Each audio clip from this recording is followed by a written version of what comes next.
The Handsomest Strong Man in the World by Marcus Garcia. It's a wonderful story based on magical realism. Let's have a look at the author, Marcus Garcia. It is a magical realist story, 1968 short story written by Colombian novelist Gabriel Garcia Marquez. The children of a coastal village encounter larger round body of a man which washes upon the beach one day. The fine body is covered with many items from the sea.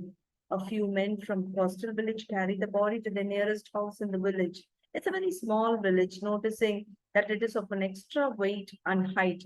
The people who carried the body felt that abnormally the body is very heavy. They speculate that the drowned body has absorbed water, making it heavier, and that it has grown taller and heavier in death.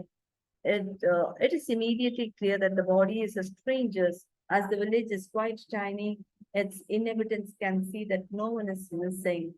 The village men travel neighboring villages to see if any of the villages in the neighboring is missing. But the village women stay behind to tend the drowned man's body. They remove the mud and the sea plants that still cling to the body and see that it is extraordinarily handsome. He is the best built, most virile man that they have ever seen. The women attempt to make clothes for the man. As no article from the village fits him, while the women work, they fantasize about the drowned man's life and personality.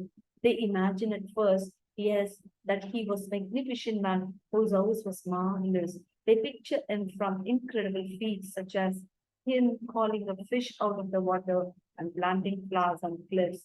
The women put down their own men in comparison, imagining the drowned man as someone far more capable.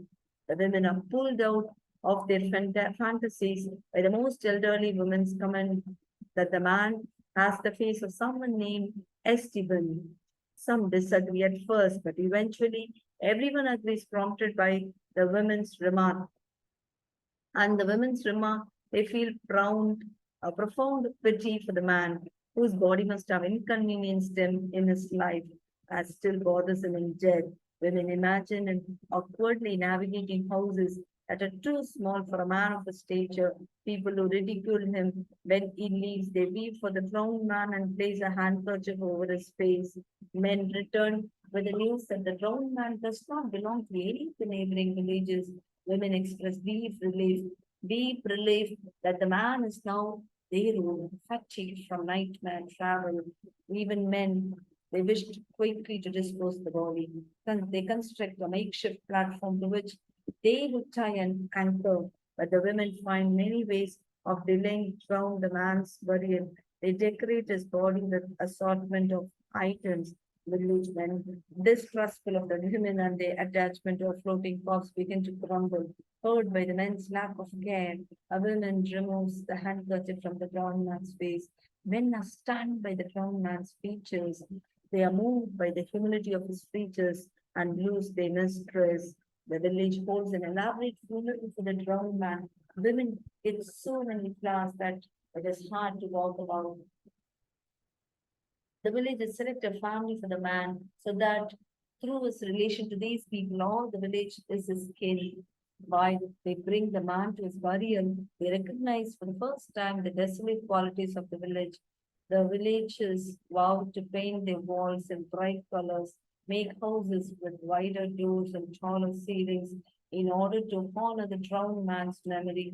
They imagine a future in which a captain points to the promontory and which is covered with pungent grass states that this is Esteban's village. The themes of this short story, Handsome is Wrong Man, transformation of myth, connection, fantasy, reality, kinship. In The Handsome is Wrong Man in the World, a tiny remote seaside village experiences profound transformation as a result of the encounter with a huge, handsome, drowned man whom they name Esteban. Villagers are so moved by the splendor of the man's appearance and humility of his experiences, expression, that they decide radically to remake the village. They aim to honor his memory with wider doors, tallest ceilings, colorful walls, extensive flower beds. It's important to see some clothes when they laid him on the floor. They said he had been taller than the other men because there's barely enough room for him in the house. But they thought maybe the ability to keep on growing after death was a part of nature's certain thrown men. They did not even have clean off his face to know that the dead man was a stranger. Village was made of only 20 odd wooden houses at the stone courtyards with no flowers that spread about to the end of the desert like cave. When, as they were going on, they noticed that the vegetation on them came far away oceans and deep water, that the clothes were in tatters as if they had sailed through labyrinths of coral. They thought that he would have so much authority that he could have drawn fish out of the sea simply by calling their names, and that he would have put so much of work into his hands of that the springs would have burst forth from the rocks so that he would have been able to plant flowers on the cliffs.